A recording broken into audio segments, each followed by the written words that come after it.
The mountains of Persia and Central Asia were not merely obstacles on a map. They were living challenges that tested the limits of even the greatest armies. When Alexander the Great advanced through these rugged lands, he faced a different kind of warfare, one where narrow passes, hidden valleys, and fortified cliffs gave local rebels an advantage no conventional army could easily overcome. This was a war of strategy, endurance, and sheer ingenuity, where Alexander's brilliance would be tested as never before. Alexander did not march blindly into the mountains. He knew that a small force in the right location could delay, harass, or even decimate a larger army. Local Persian and Central Asian rebels, familiar with every pass, cave, and cliff, became formidable opponents. They did not fight open battles.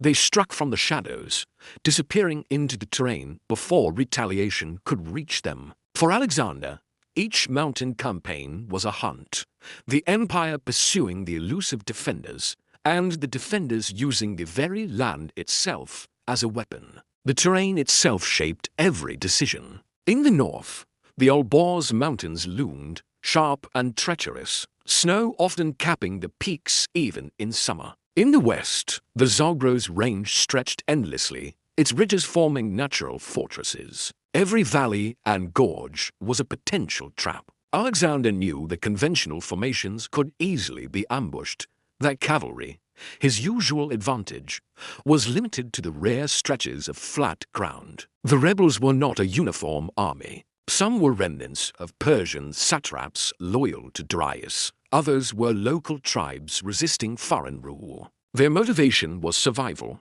autonomy, and vengeance. They had seen the devastation that Alexander's armies could bring, and yet they refused to surrender. Small bands, sometimes no more than 20 or 30 fighters, could halt columns of hundreds by setting traps, rolling boulders from cliffs, or cutting off supply lines. Their mastery of the terrain gave them an edge that raw numbers could not overcome. Alexander's response was meticulous. He relied on scouts and local guides to navigate treacherous paths and to locate rebel strongholds. He divided his forces strategically, sending small elite units to flank positions while keeping the main army ready to respond to ambushes. Night attacks, rapid marches, and the use of engineering units to bridge rivers or clear obstacles became essential tactics. Alexander understood that patience was as crucial as aggression.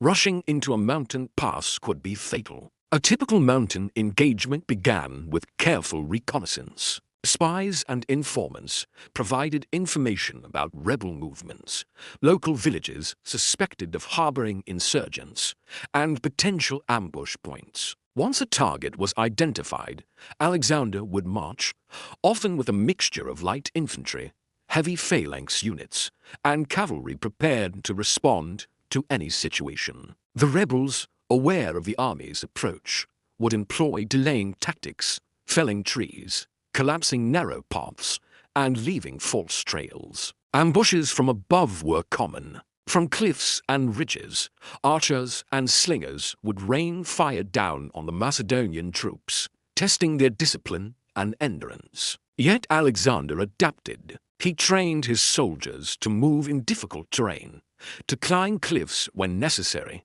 and to fight in conditions that would have broken less disciplined armies. Engineers built makeshift bridges and ladders to overcome natural obstacles. Cavalry, though limited, was deployed creatively to outflank rebel positions. Every soldier was expected to endure harsh conditions, with food and water rationed carefully to maintain mobility. The human cost of these campaigns was high. Soldiers suffered from cold nights, treacherous footing, and hunger. Disease spread rapidly in camps where hygiene was impossible. Rebels, too, faced starvation and exposure, living in caves and forests with minimal supplies. Civilians were often caught in the crossfire, villages abandoned, burned, or pillaged to deny rebels support. Despite these hardships, Alexander's campaigns pressed on. driven by a relentless will to conquer and to demonstrate the power of his army. Soldiers were pinned and casualties mounted,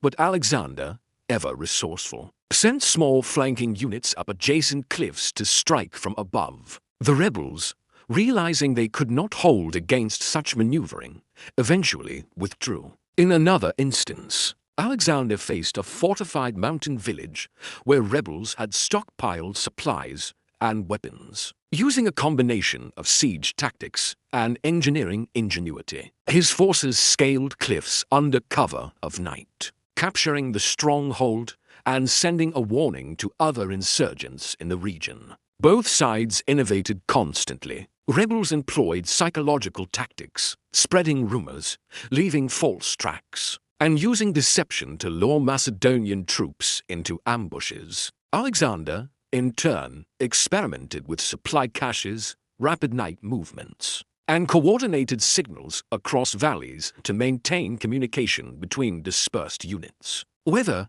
terrain, and timing became as critical as swords and spears. Knowledge of the mountain's hidden trails often meant the difference between victory and disaster. Many of Alexander's mountain campaigns ended with rebels retreating rather than outright defeat. The terrain allowed them to vanish into the wilderness, only to re-emerge later. Nevertheless, Alexander's persistence and adaptability gradually broke their resistance. The repeated hunts, rapid marches, and psychological pressure convinced many local leaders to surrender, while others fled to more remote regions. The campaigns illustrated a key lesson. Even the greatest general must respect the power of geography and the ingenuity of defenders. These campaigns left a lasting legacy. Alexander's experience in mountain warfare influenced later generals, proving that discipline, ingenuity, and morale could overcome the advantages rebels held in difficult terrain. His ability to adapt, using a combination of engineering, scouting, and tactical flexibility, showcased why he became one of history's most celebrated military leaders. Yet the courage and resilience of the rebels themselves remain equally remarkable. Their knowledge of the mountains, their patience, and their willingness to fight against overwhelming odds are immortalized in the stories passed down through history. Alexander's mountain campaigns were more than a series of battles. They were a test of endurance, leadership, and strategy. They demonstrated the interplay between nature and warfare, where human skill met the unforgiving landscape, and where ingenuity could tip the scales even in the face of overwhelming force. As one imagines the icy winds slicing through armor, the shadows of cliffs concealing unseen threats, and the tension of advancing through narrow passes, one appreciates the true scope of Alexander's achievements. He was not only a conqueror of nations, but a master of mountains, valleys, and the minds of those who resisted him. While centuries have passed since these campaigns, the lessons endure. The mountain hunts of Alexander the Great remind us that power alone cannot secure victory. Strategy, intelligence, and adaptability are equally crucial. The human spirit, whether in the disciplined Macedonian phalanx or the defiant rebel hiding in the high cliffs,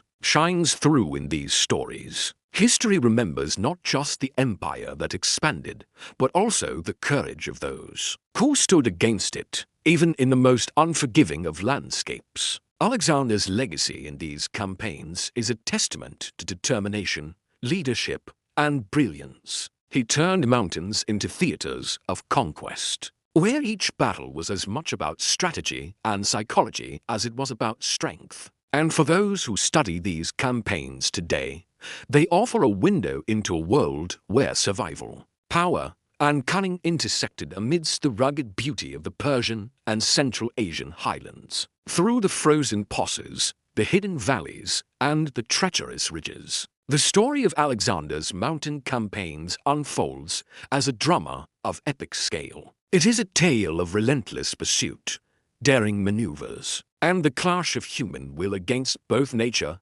and adversaries. For those who walk the paths of history, it remains a vivid reminder of the genius of Alexander and the indomitable courage of those who resisted him. Even today, one can almost hear the echo of battle cries along the ridges, the whistle of arrows through narrow passes, and the whispers of those rebels who defied one of the greatest conquerors the world has ever known. These campaigns were a crucible where courage, skill, and determination were tested, and, in the end, they shaped the legend of Alexander the Great, a leader whose name would endure through the ages. If you enjoyed this deep dive into Alexander the Great's mountain campaigns and rebel hunts, don't forget to like, share, and subscribe for more journeys into history's greatest battles, strategies, and untold stories that shaped the world.